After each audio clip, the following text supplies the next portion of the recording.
Good morning, everybody. I am a couple minutes early, but thanks for joining me. I am going to make sure this is just working properly today. You know how Mondays can be. And I'm throwing everyone off because I am early today, but I have to keep it short because I have to get somewhere today. So let me just share this out. And if you are joining me, please make sure that you share this as well. Good morning, Denise. Share away, because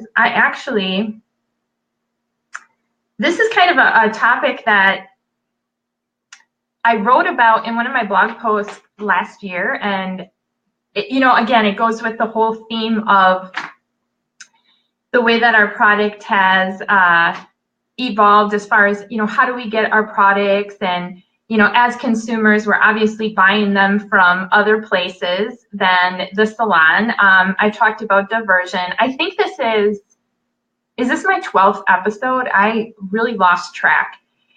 But I created a blog post last year, and the reason why I did it was because I had come across a post on Instagram, and this is what the person said. They said, so I was just watching Kylie Jenner's Snapchat story, and she posted about how she's getting a new house. And I was just thinking about how we basically bought it for her with all the money for the expensive lip kits, basically is funding her lavish lifestyle. And then she goes on to say, all I see is her posting on Snapchat is her brand new cars and shoes and things like that. Maybe we need to redirect where our money is going, and instead of buying from big stars like her who are already rich and famous, maybe we should be looking into more community businesses like our local stores and salons to buy from, because like they say, when you buy from people like Kylie, you're helping them get their third home. And when you buy from mom and pop shops, you're helping send their kids to college. Just food for thought. And I don't know who wrote that. It was being shared across Instagram. And it just kind of made me, again, think a little bit about this subject and how we are spending our money. Now, this goes all across the board for any kind of product out there. And we're never going to stop these brands from going to Amazon, because in my earlier videos, I talked about how most of them are signing on with Amazon now, because again, they're realizing that they can just bypass the professionals and go right to the consumer. So, it does come down to money, and it comes down to funding their businesses. But what I was really thinking about is like, okay, it's getting like less and less companies that are offering the professionals a way to, to carry their products. And, it's sad that it does come down to money, but is Kylie Jenner's, are her cosmetics, and I'm not picking on just her, I'm just using her as an example. Why? Because she's kicking it. She's kicking it with her brand and her sales. And it's not like, I can blame her for doing what she's doing. I mean, she's smart in the fact that she's utilizing social media and things like that, okay? So I looked her up because I was really curious, and that I really like numbers and sales and things like that. Good morning, Joan. Oh, and Kim, you love my lips. I think it's Wicked with Biscotti in the middle, the new metallic lips, which they don't rub off. See? Nothing on my fingers. So I wear these because then I don't have to touch up all day. And they're the newest, greatest thing. Okay, squirrel, get back to my notes here. So I looked up some articles, and I found one in Fortune magazine. And I thought this was interesting because her brand, Kylie Jenner's brand, actually retailed $420 million in retail sales in just 18 months. $420 million in retail sales in just 18 months. Now, she is on track to, and you know what, it could have changed because this was, I think it was probably the third quarter of 2017. But she is on track to surpass $1 billion in sales by 2022. So now, when you look at Lancome, it took them 80 years to reach $1 billion in sales, and they did that in 2015. And then you look at Bobbi Brown, and it took them 25 years to surpass $1 billion in sales. And that also happened in 2015. So a lot of these brands now are kind of waking up, which is why they're going directly to consumer, because they're like, well, we want to surpass, we want to be the biggest makeup brands in the world. So they're buying up all the little brands, they're buying up all the boutique brands, and they're going to the influencers, they're getting their name out there, they're utilizing social media, bypassing the salons, right? So that's kind of like why they're doing it. Now, Kylie Jenner last year earned $41 million just from her makeup brand. So that's how much she earned out of those sales. So I thought, well, I want to look up some more people, like obviously Kylie Jenner is using the internet. She's utilizing social media. What about these bigger brands and what are they doing? And thanks everyone for tuning in. I can see you all. I'm using a new platform. So make sure you share this to just educate consumers, educate professionals, because if you're not going to educate yourself, you're going to be left behind in what is going with the shift of the evolution of the beauty industry. So in my earlier videos, I talked about how the United States cosmetic industry is the largest in the world, and its revenue is about $54.89 billion, and that industry is actually projected to grow 3 to 4% each year in the United States. So this industry is not going anywhere. It's growing fast. It's one of the best industries to be in if you know how to capitalize and leverage it.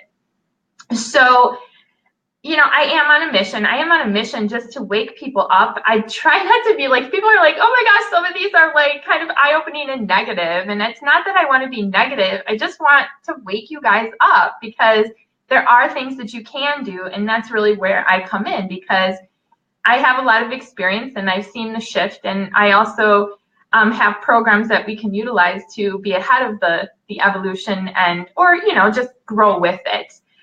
So one of the things that I looked up were who owns what, and I talked about which brands own or which companies own what brands, because a lot of them actually own consumer brands, but then they also own professional or high quality brands. And when you really dig into that and you see that there's really like 7 main companies that are manufacturing everything that you are using on yourself. And so that's a really good one. So go back and look at that. But I actually looked up some of these brands. And when we look at L'Oreal, their main brands are obviously L'Oreal, Maybelline, Carol's Daughter. That's actually a pro hair care brand. And then they also have Kerastase, Lancome, Kiehl's, Clarisonic, Urban Decay is owned by L'Oreal, and The Body Shop. So in 2015, and I know these numbers probably need to be updated, but their sales were about $28.02 billion. And their CEO and chairman actually was compensated $10,150,655. So some of these big executives obviously are bringing in some money too, right? So then I wanted to look at other brands, and L'Oreal, Procter & Gamble, Estee Lauder, those 3 own most of the brands that we use in the US. I'm going to say probably about 80% of them. So Procter & Gamble actually makes CoverGirl, Max Factor, but they also make Gucci, Olay, so Gucci and CoverGirl made by the same company, and their sales were $17.6 billion. Their CEO and chairman actually was compensated $18,286,621. So wow, they make a lot of money too, and that's per year. That is not, over the lifetime of that is their salary per year. And then we look at the Estee Lauder company, and they make brands like Clinique, Prescriptives, MAC, Bobbi Brown, Aveda, Tom Ford Beauty, Smashbox, obviously Estee Lauder, Glam Glow, and they purchased Too Faced, I believe, last year. So their total sales were $11.1 billion, and their CEO and president was compensated $16,681,147. What about Revlon? Revlon actually has sales around $962 million. They own brands like Elizabeth Arden, Britney Spears, Elizabeth Taylor. They actually own a lot of the celebrity endorsed brands. And then they also own Revlon, obviously, and Almain, you know, brands like that. And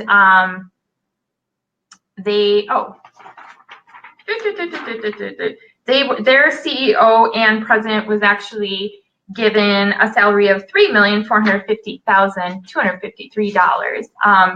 So, you know, again, it's like, why wouldn't you want to just continue to go to your salon and obviously put the money in their pockets? You can go to Amazon and buy a lot of professional brands, but they're actually not going to be any cheaper, because that's why a lot of these brands have created accounts on Amazon, because then they can, that's one of the deals that they have, is that Amazon cannot let people list their products for lesser than the cost that they list them under their professional accounts. So, you know, again, like, you can just go to your local salon, get the products, pay them, have a professional behind it educating you on how to use these products, or you can go to Amazon and buy it for the same price and, you know, benefit the company, I guess, if that's what you'd like. So think about where you want to put your money. And, you know, there's all these initiatives to stay local, shop local.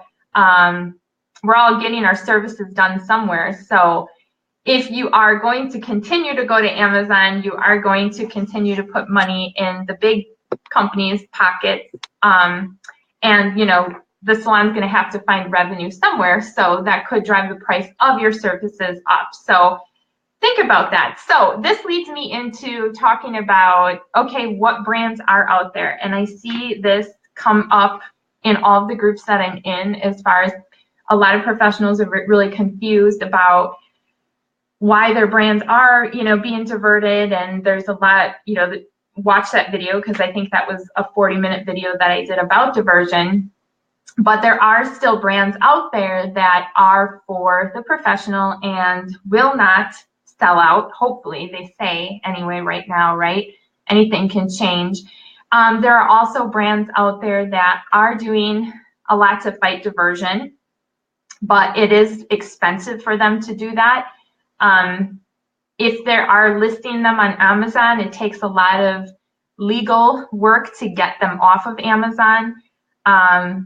But I don't really, and this is me personally, I don't really, and tell me what you guys think, I don't really think the answer is for these brands to create accounts on Amazon.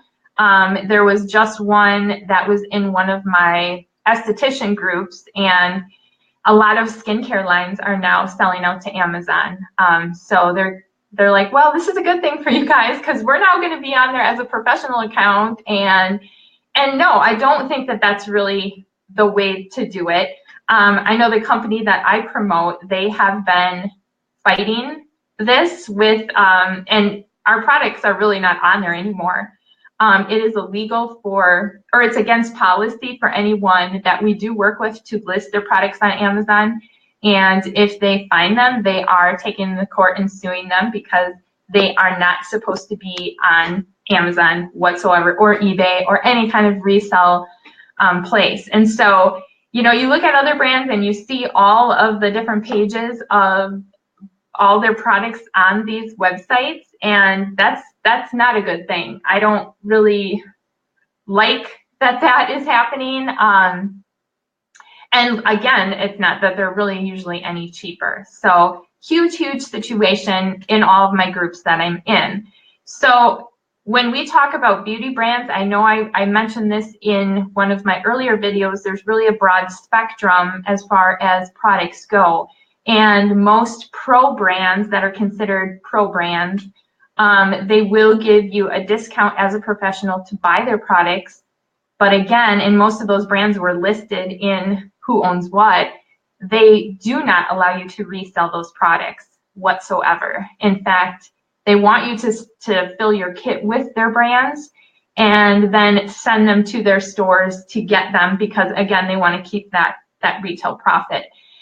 So as a professional, one of the things that I teach other professionals to do is fill your kit with brands that you can retail, because that is a lot of money that can stay in your pocket, and you're doing all the work for them as far as using these brands on people and recommending them. So it just makes sense, obviously, to use something that you love and that has a great quality, but you can also get it for the consumer and keep that profit instead of giving it right to back to the company, obviously.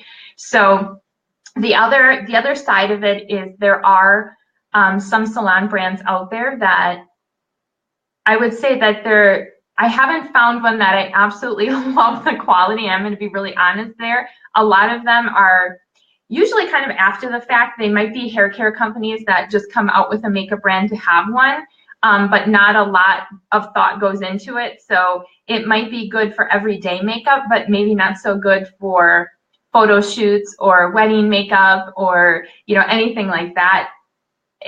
So usually they come and go pretty quick. And then a lot of people are going with private label brands. So private label brand is a manufacturer that just creates products, and then you can pick the packaging and put your own label on it. And some are going with that. A lot of downfalls of that are you have to buy very large quantities. You can't just order one lipstick of this color. Usually it's in quantities of 6 to 12 of each color. And then there are minimums as far as what you have to purchase every time you do order from them. And then the other downfall of that is there's absolutely no marketing as far as branding with that particular product. So, and again, I just know this from experience from what we've dealt with at my salon. So a lot of clients will be like, well, I've never heard of that, and so I don't really want to try it. There's just no brand recognition. Profit margin can be a little bit more, but because you are filling your shelves with all the makeup, it really can be not a good thing because you don't always know what's going to move and what's going to fly off the shelves. So a lot of salons end up having a lot of excess inventory sitting on their shelves, and then with makeup it does expire, and so sometimes it's not always a good thing to go with those brands. So one of the companies that I work with, we actually have different programs. We have pro artist programs. We actually have basically an option for big accounts like salons and spas, and then we also have a franchising option as well. So we kind of like look at what they have going on in their business and in their salon, and we're like, okay, what is the best option for you? With every single partnership option that we have, you actually can retail. We actually want you to retail the products because we want you to keep the sale with that. We also, with each partnership option, we give you your own website, so you don't have to stock a lot of products. You don't have to wonder what is going to sell and what's not. And most of the companies out there are not giving you your own website to retail from. They actually are wanting, again, your clients to go to their website so they can keep the sales. So what we have is very different. The other one that I want to just, maybe I shouldn't say this, is some salons are like, well, I'm going with more of like multi-level marketing brands because they're a little frustrated with the retailing system, and I get that. Most multi-level marketing brands are prohibited from selling in salons because they're partners with the Direct Selling Association, so they aren't allowed to keep those products on the shelves in the salon. I work with a company that is not part of a multi-level marketing structure, and so you are able to retail the products. It's more of a franchising system, so you can retail the products and keep that sale, and there's brand recognition because we're in all the major magazines right now, and they're all featuring us, okay? As far as sales, our company pays back more than half of what it brings in sales back to the people we work with our products. So I love that. I love that they can show that, and they have the numbers and they have everything there where they're like, no, we want to make the professionals more successful because that's needed in our industry. So that's the kind of thing that I'm talking about. And so as a consumer, I want you to think about, where is your money going, and could you be redirecting that money to someone locally in your area or someone that you know. And two, as a professional, are you maximizing what you're doing behind the chair or in front of the chair as a makeup artist to, you know, maximize your income and what you're doing? Because at the end of the day, we can't be behind the chair forever. And if you watched my broadcast last week, you know that the median income for a cosmetologist in our country is in, like, I think it was $26,000. And that's medium. So there's a lot of people that make a lot less, and there's some people that make more, but that's really sad. People have been in their career for 30 years and still making that. So that's my message today. And you know what? Share it with somebody just to make them think a little bit. Reach out to the person that shared it with you if you are watching it. Let me know where you guys are from, and if you're a professional or a customer, because I do want to know who's tuning in. And join me every Monday for Evolution of the Beauty Industry. Otherwise, have a great week, everyone. Bye.